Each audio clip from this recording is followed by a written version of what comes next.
ఇటువంటి యుద్ధం జరిగిన సందర్భంలో మంత్రిత్వ శాఖ మీద దృష్టి పెట్టాలి. ప్రతిరోజు ఎక్కడో చూడబోతున్నాం. రాత్రి 2 గంటలకు ఫోన్ చేస్తారు, అన్న మా అమ్మకు బాగాలేదన్నా. ఏ ఊరంటే మా అమ్మకు బాగాలేదు అన్నయ్య, ముందు నీ పేరు చెప్పు, నీ ఊరు చెప్పు. వెంటనే నేను మళ్ళీ మాట్లాడి ఆ సంబంధిత డాక్టర్లను ఏఎన్ఎంలను లేపి ఆ ఊరు కనుక్కొని ఆ ఊరిలో ఏఎన్ఎం ఎవరున్నారు, ఎమ్మెల్యే ఎంపీ ఎవరున్నారని చూసి వాళ్ళని పంపించి, లేదా ఆ ఊరు ఎమ్మెల్యే నేను ఆ టైంలో లేపి, అయ్యా నీ కాన్స్టిట్యూన్సీలో పలానా గ్రామంలో పలానా చోట ఇబ్బంది ఉందంట, నువ్వు పోవయ్యా అని చెప్పాల్సి వస్తుంది. ఎమ్మెల్యేలంతా నన్ను తీసుకుంటారు, వీళ్ళు రాత్రి మాకు ఫోన్ చేస్తారు, మరి అర్ధరాత్రి నాకు ఫోన్ వస్తుంది, నేను చేసుకోవాలి. ఈ పరిస్థితులు రాష్ట్రం నేను జోక్ కోసం చెప్పట్లా.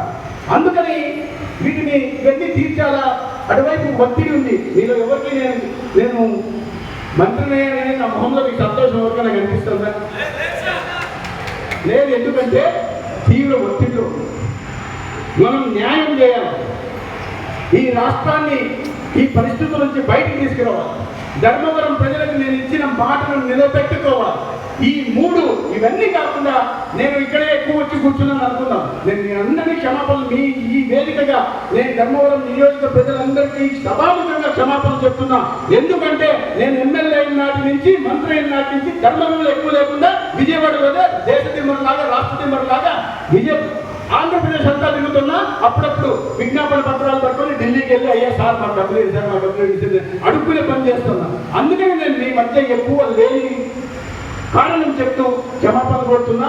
ఒక్కసారి కొద్ది సెటిల్ అయిన తర్వాత, ఈ ఆరోగ్య శాఖ మీద కంట్రోల్ తెచ్చుకున్న తర్వాత, ఈ రాష్ట్రంలో పరిస్థితులు, ఆర్థిక పరిస్థితులు కొద్దిగా చంద్రబాబు నాయుడు గారి నాయకత్వంలో, పవర్ స్టార్ పవన్ కళ్యాణ్ గారి నాయకత్వంలో మెరుగైన తర్వాత ఇక్కడ వచ్చి కూర్చున్నాను. ఈ లోపల అందుకే నేను కార్యాలయాన్ని పెట్టాను.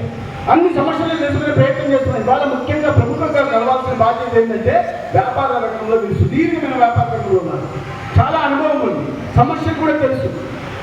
రాజకీయ పార్టీలు వాళ్ళకి ఏంటంటే ఇష్టాలు, వీళ్ళకి ఏ రాజకీయ పార్టీకి సంబంధించిన వాళ్ళు కాదు కాబట్టి వీళ్ళతో మాట్లాడితే సమస్యలు తెలుస్తాయి, ఎక్కడికి ఏమి ఇబ్బందులు ఉన్నాయి, వాళ్ళకి పరిష్కారం కూడా వాళ్ళే చెప్పే దిశగా కూడా కొన్ని పరిష్కార మార్గాలు నాకు తెలుస్తాయి, కొన్ని వాళ్ళే చెప్పాలి.